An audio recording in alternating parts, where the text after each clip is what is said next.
Baik, mari kita lihat apa yang teman-teman sajikan di sesi dialog kita. Kita ambil dari YouTube dulu. Baik, bismillahirrahmanirrahim. Pertanyaan dari saudara kita, seperti biasa saya tidak sebutkan nama tapi tercantum di sini. Assalamualaikum Ustadz. Waalaikumsalam warahmatullahi wabarakatuh. Mohon pencerahannya. Untuk korban seperti hewan kambing, apa harus menunggu hewan tersebut umurnya sudah dewasa untuk disembelih, dan minimal berapa umur hewan agar bisa dikorbankan? Mohon petunjuk, jazakallahu khair. Petunjuk kita mohonkan kepada Allah Subhanahu wa taala. Dari situ kemudian kita lacak pada keterangan Rasulullah SAW yang menyampaikan secara detail pesan-pesan dan petunjuk Allah Subhanahu wa taala yang diteruskan untuk sampai kepada kita hamba-hamba Allah dan umat Nabi Muhammad SAW. Untuk melacak keterangan Nabi SAW, kita kembali kepada kitab-kitab hadis yang merangkum keterangan Rasulullah yang bisa kita akses. Di antara pertanyaan Anda ini, kita bisa temukan di antaranya dalam hadis riwayat Muslim, nomor hadis 1963.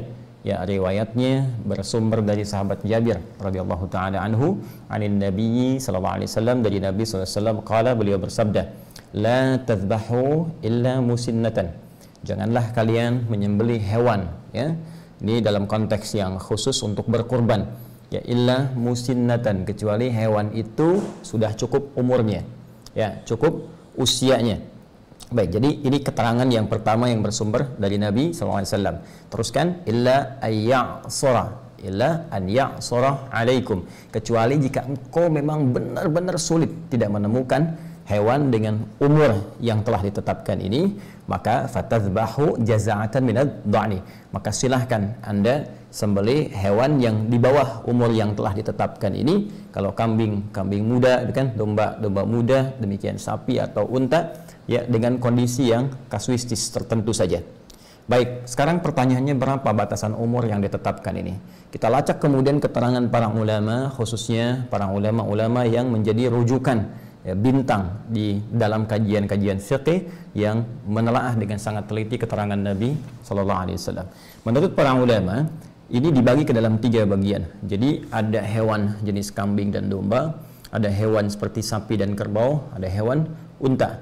Ya, terkait dengan kambing ini kita bisa lacak keterangan para ulama. Mereka membatasi usia kambing, domba dan sejenisnya, yaitu sudah masuk 1 tahun, ya, mau ke tahun kedua.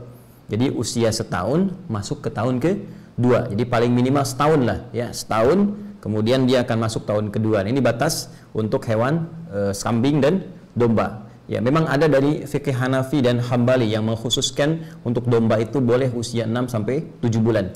Tapi umumnya yang disepakati, ya, mengambil batas paling amannya usia setahun masuk tahun kedua. Kemudian untuk hewan sapi, kerbau, itu di usia 2 tahun masuk tahun ketiga. Ya, ada yang mengambil bulatnya aja usia 3 tahun gitu, ya. Namun batas minimalnya, karena tadi Anda tanyakan minimal, bisa dikatakan tahun kedua masuk tahun ketiga. Ya, kalau ingin yang ambil jalur aman, boleh kemudian yang usia 3 tahun. Tapi kalau sulit menemukan yang itu, maka diambil jalur minimal usia 2 tahun masuk ke 3.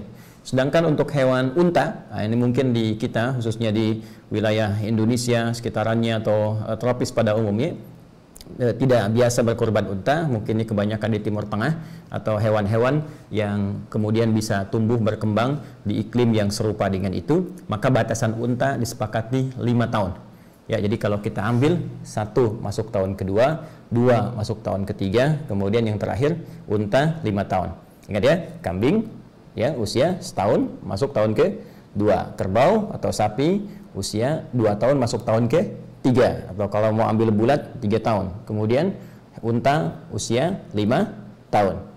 Nah, dari kondisi ini kalau sudah ditemukan tidak cukup sampai ke umur, cek lagi kondisi fisik, ya, karena nanti ada hadis Nabi Sallallahu Alaihi Wasallam yang disampaikan dari Al-Bara bin Azib. Ya, ini juga diriwayatkan oleh Imam Abu Daud, sangat spesifik menunjuk pada hewan-hewan yang dibenarkan untuk ditunaikan ibadah kurban. Ya, apa diantara hewan-hewan itu? Ada 4 kategori, arbaun. Ya, arbaun la yajuzu fihi al-adahi. Ya, kata Nabi SAW, ada 4 kondisi yang tidak diperkenankan. 4 kondisi ini, hewan yang memiliki 4 kondisi ini untuk dijadikan hewan kurban. Ya, apa saja? Pertama, al-aura, bayyinun auruha. Pertama, al-aura. Mohon maaf sekali, hewan yang matanya buta, ya, picak gitu kan. Nah, ini kalau nampak benar butanya, nampak benar kelihatannya, nah itu haram hukumnya untuk dijadikan bagian dari hewan kurban, cacat yang permanen sifatnya. Ya, kemudian yang kedua, al-maridah, bayyinun maraduha. Hewan yang sakit, kelihatan benar sakit. Ya, dengan segala jenis penyakit yang kiranya bahkan ketika disembelih bisa membahayakan ya bagi orang yang mengkonsumsinya.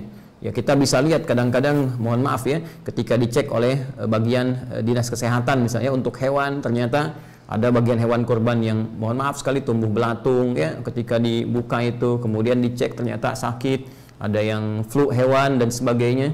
Apalagi sekarang misalnya musim pandemi begini juga mesti dipastikan harus benar ya. Kemudian juga yang ketiga adalah pincang, ya, yang jelas kepincangannya. Jadi karena kondisi tertentu cacat permanen di salah satu kakinya misalnya, ini nggak boleh juga.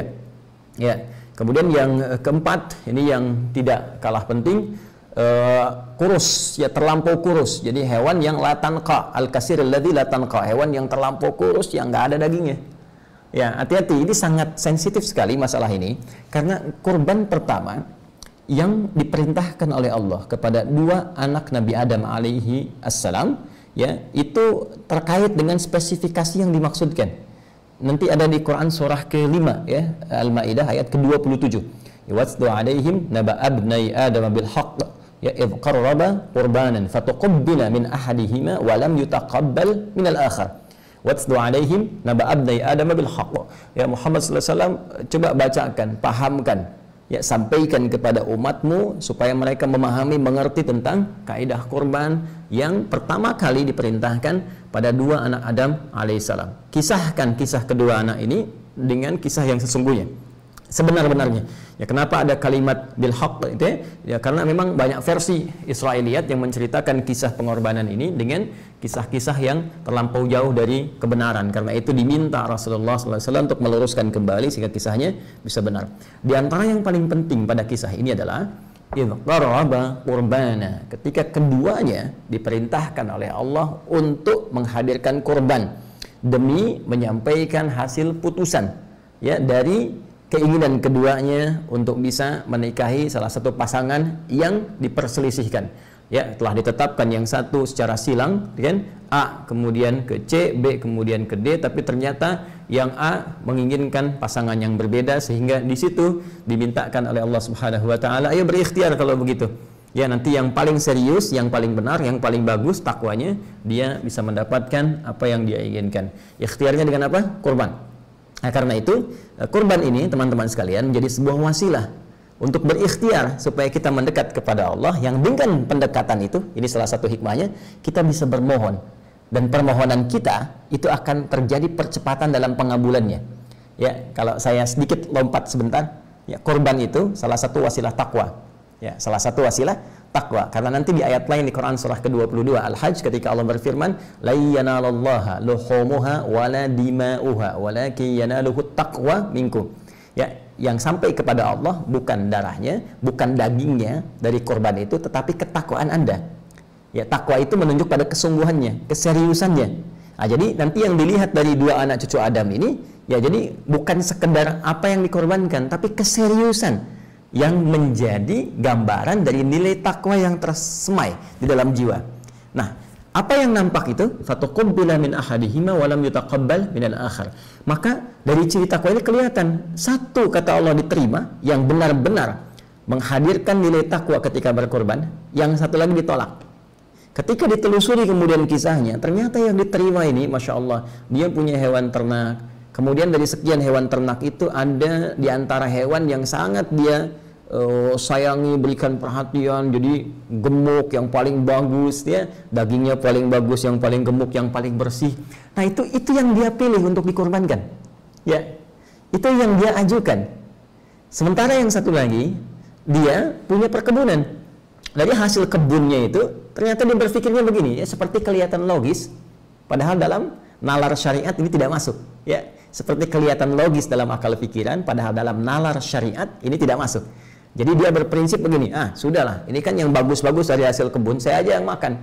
Toh Allah nggak akan makan ini, jadi saya kasih yang jelek-jeleknya aja. Dia korbankan yang jeleknya, ya, dengan asumsi bahwa Allah nggak makan, Allah nggak minum, Allah nggak butuh ini. Yang butuh penting gitu kan, saya korban. Ternyata prinsip yang seperti ini tidak mendapatkan penerimaan di sisi Allah Subhanahu wa taala. Sampai muncul penegasan, "Hei, ini hewan paling bagus pun yang sampai pada Allah bukan hewannya." Memang betul, bukan hewannya, bukan darahnya, tapi kesungguhan engkau dalam mempersembahkan itu. Ya, kesungguhan engkau dalam menyiapkan itu. Kamu nggak sungguh-sungguh nih. Korban kamu cuma yang jelek-jelek, korban kamu nggak bernilai, nggak ada kualitasnya. Maka diterimalah yang satu yang serius, yang ini ditolak. Dari sinilah kemudian muncul syariat kemudian sampai kepada kita untuk menunjukkan kesungguhan dalam berkorban. Jadi jangan sampai begini, cari yang biasa-biasa, apalagi punya aib yang 4 tadi, ya. Karena ini murah misalnya, ambil.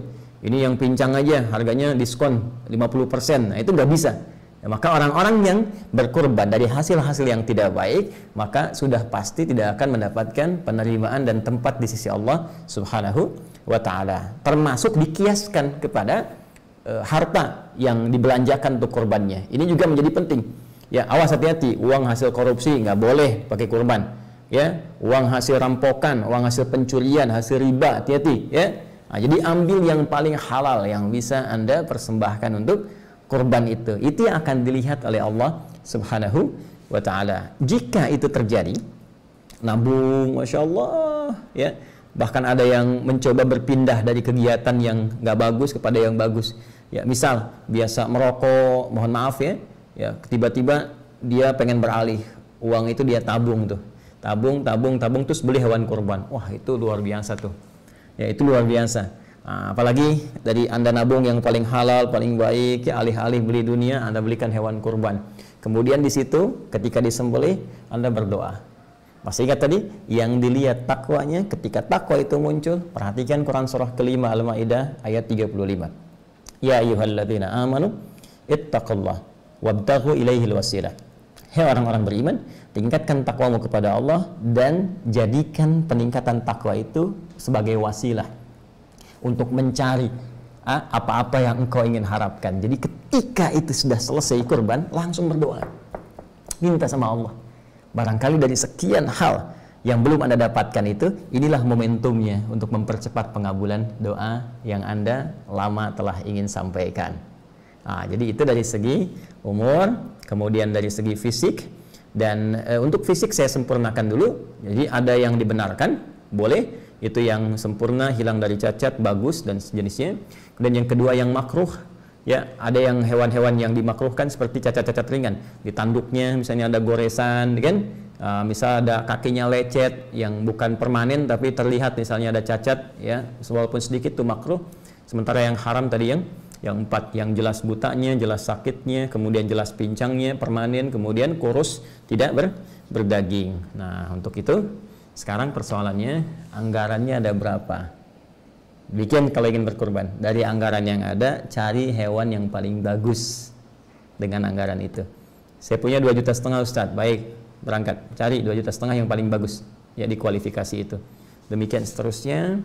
Dan semoga Allah mengabulkan ikhtiar kita, menerima ibadah kita, memaafkan kita, dan menyempurnakan seluruh apa yang kita mohonkan berada dalam nilai-nilai kebaikan.